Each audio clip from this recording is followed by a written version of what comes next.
Assalamualaikum warahmatullahi wabarakatuh. Perkenalkan, nama saya Kawahini, NPM 200302013. Saya dari Prodi Perbankan Syariah kelas A. Mata kuliah Sejarah Pemikiran Ekonomi Islam, dosen pengampu Bapak Muhammad Hanafi Zuardi.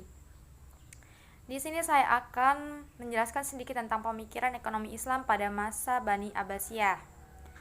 Bani Abbasiyah didirikan oleh Abdullah al-Saffah bin Ali bin Abdullah bin al-Abbas, dilahirkan di Umaymah tahun 104 Hijriah. Bermula ketika Bani Hasyim menuntut kepemimpinan Islam berada di tangan mereka karena merupakan keluarga Nabi yang terdekat. Kemudian tuntutan ini semakin mengeras saat Bani Umayyah naik tahta dan mengalahkan Ali bin Abi Thalib. Pada abad ke-7 terjadi pemberontakan besar-besaran antara pasukan Abdul Abbas melawan pasukan Warman Bani Umayyah, yang pada akhirnya dimenangkan oleh pasukan Abdul Abbas. Kemudian beberapa tokoh utama Bani Abbasiyah. Yang pertama yaitu Al-Mahdi, Muhammad bin Abdullah bin Muhammad bin Ali bin Abdullah bin Abbas dengan lakab Al-Mahdi adalah khalifah ketiga dari dinasti Abbasiyah.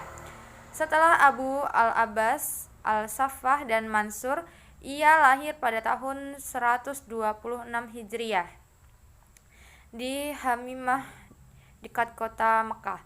Ayahnya Mansur al-Dawaniki memiliki perhatian besar pada pendidikannya dan sejak remaja telah memberikan tanggung jawab penting padanya. Pada tahun 147 Hijriah sampai 760 sampai 764 sampai 765, Al-Mansur mengangkatnya sebagai putra mahkota. Al-Mahdi Al-Abbas terkenal dengan kepandaian, kedermawanan dan kemurahan hatinya setelah kematian ayahnya pada tanggal 17 Zulhijjah 158 Hijriah. Al-Mahdi Al-Abbasi mengangkat dua putranya yaitu Hadi dan Harun secara berurutan sebagai putra mahkota. Ekonomi yang dipakainya adalah meningkatkan sektor pertanian dan pertambangan, membuat jalur transit perdagangan timur barat untuk mempermudah khalifah dagang. Yang kedua, Harun ar-Rasyid. Harun ar-Rasyid lahir di Rai pada tahun 766 dan wafat pada tanggal 24 Maret 809 di Tus, Khurasan. Harun ar-Rasyid adalah khalifah kelima dari kekhalifahan Abbasiyah dan memerintah antara tahun 786 sampai 803. Ayahnya bernama Muhammad al-Mahdi, khalifah yang ketiga, dan kakaknya Musa al-Hadi adalah khalifah yang keempat. Ibunya Zuraisiyah dijuluki Khaizuran, berasal dari Yaman. Meski berasal dari dinasti Abbasiyah, Harun ar-Rasyid dikenal dengan keluarga bermak dari Persia, berasal dari Persia, Iran. Pada masa pemerintahannya dia mewujudkan keamanan, kedamaian, serta kesejahteraan, membangun tempat-tempat kepribadian, membangun sarana pendidikan, kesenian, kesehatan, dan perdagangan. Yang ketiga yaitu Abu Nawas. Abu Nawas atau dikenal sebagai Abu Ali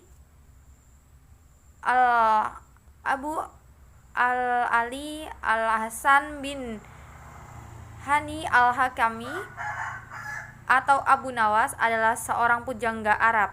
Dia dilahirkan di kota Ahvaz di negeri Persia. Dengan darah Arab dan Persia mengalir di tubuhnya, Abu Nawas terlahir pada tahun 747 Masehi sebagai anak yatim di kota Ahvaz, Iran. Sepeninggalan ayahnya, Abu Nawas kemudian dibawa ibunya ke kota Basra, Irak. Dia di sana belajar beberapa ilmu agama seperti ilmu hadis, sastra Arab, dan ilmu Al-Quran.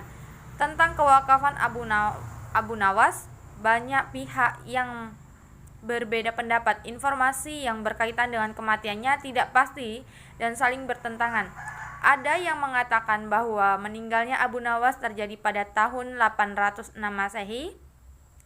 Di sisi lain, ada yang mengatakan ia meninggal pada tahun 813 Masehi dan ada juga yang mengatakan bahwa Abu Nawas sebenarnya meninggal pada tahun 814 Masehi. Selisih 1 tahun dengan versi sebelumnya. Beliau dimakamkan di kota Baghdad. Yang keempat yaitu Musa al-Hadi.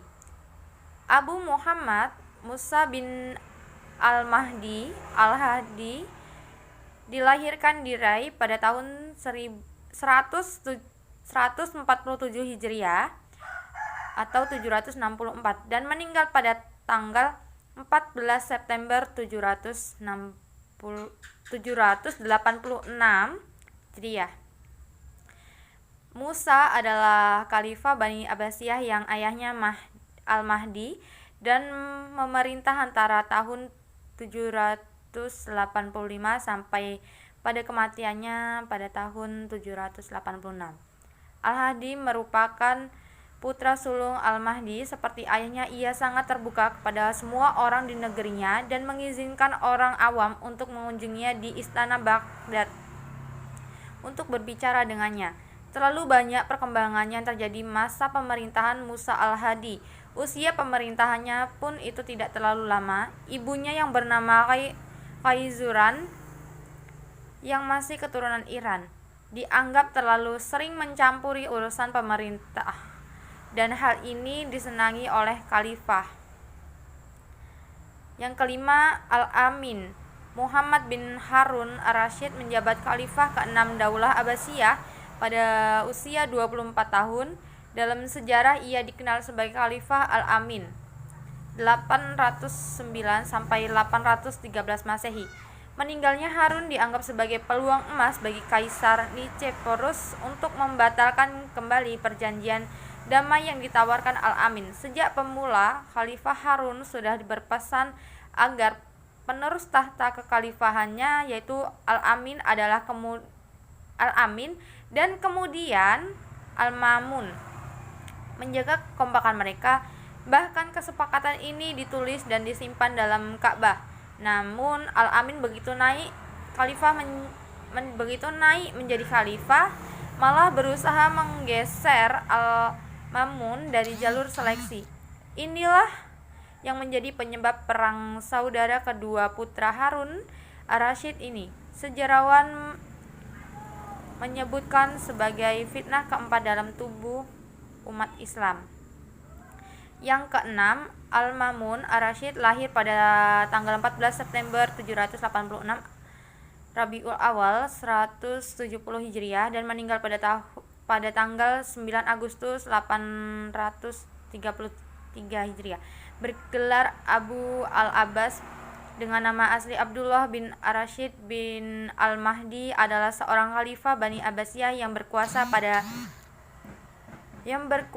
pada tahun 813 sampai 833. Ia meninggal pada usia 48 tahun. Al-Mamun adalah putra dari Khalifah Harun ar-Rasyid dan saudara dari khalifah sebelumnya Al-Amin. Al-Mamun mendirikan sekolah, Baitul Hikmah, pusat penerjemahan, kebudayaan dan ilmu pengetahuan. Yang ketujuh, Ibnu al-Nafis. Ibnu al-Nafis itu lahir di Damaskus, wilayah Suriah pada tahun 1210 dan meninggal di Kairo, wilayah Mesir pada tanggal 17 Desember 1288 pada umur 77 atau 78 tahun. Beliau merupakan orang pertama yang secara akurat mendeskripsikan peredaran darah dalam tubuh manusia pada tahun 1242. Penggambaran kontemporer proses ini telah bertahan. Khususnya ia merupakan orang yang pertama telah mendokumentasikan sirkuit paru-paru. Ia adalah orang yang pertama mengemukakan teori pembuluh darah kapiler secara besar-besaran. Karyanya tercatat sampai ditemukan di Berlin pada tahun 1924. Yang kedelapan, Ibnu Sina. Ibnu Sina bernama lengkap Abu Ali Al-Husain bin Abdullah bin Sina. Ibnu Sina lahir pada 980 di Afsyahna, daerah dekat Bukhara, seorang wilayah Uzbekistan, dan meninggal pada bulan Juni tahun 1037 di Hamadan, Persia, Iran. Ibnu Sina dikenal juga sebagai Avicenna di dunia barat dan adalah seorang filsuf, ilmuwan, dan dokter kelahiran Persia. Ia juga seorang penulis yang produktif, yang sebagian besar karyanya adalah tentang filosofi dan kedokteran. Bagi banyak orang, beliau adalah bapak kedokteran modern. Karyanya yang sangat terkenal adalah Al-Qanun fi at-Tibb, yang merupakan rujukan di bidang kedokteran selama berabad-abad. Dia adalah pengarang dari 450 buku dan beberapa pokok bahasan besar, yang antaranya memusatkan pada filosofi dan kedokteran.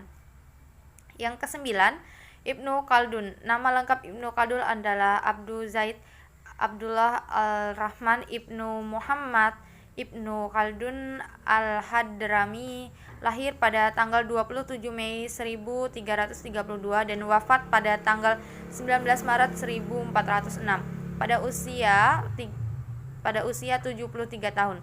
Beliau adalah sejarawan muslim dari Tunisia dan sering disebut sebagai bapak pendiri ilmu historiografi, sosiologi, dan ekonomi. Karyanya yang sangat terkenal adalah Muqaddimah.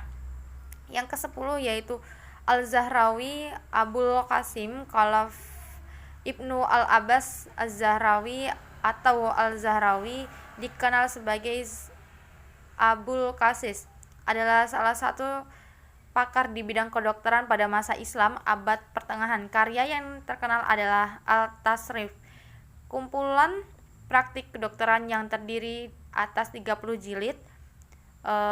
Abul Qasim lahir di Zahra yang terletak di sekitar Cordoba, Spanyol. Yang ke-11, Ibnu Haitan, lahir di Basrah pada tahun 965 dan wafat di Kahirah pada tahun 1039 pada umur 74 tahun. Beliau lebih dikenal di barat dengan nama Al-Hazan. Ia adalah seorang ilmuwan Islam yang ahli dalam bidang sains, falak, matematika, geometri, pengobatan, dan filsafat. Ia banyak pula melakukan penelitian mengenai cahaya dan telah memberikan banyak inspirasi pada ahli sains berat seperti Roger Bacon dan Kepler dalam menciptakan mikroskop serta teleskop. Kemudian Ibnu Haitan berhasil membedah konsep cahaya kemunduran Bani Abbasiyah. Wilayah kekuasaan semakin meluas yang menyebabkan kurangnya persatuan, merajalelakannya KKN, merosotnya ekonomi, dan terjadinya stagnasi dalam lapangan ilmu pengetahuan. Mungkin yang dapat saya sampaikan hanya itu saja. Sekian dan terima kasih. Saya akhiri. Wassalamualaikum warahmatullahi wabarakatuh.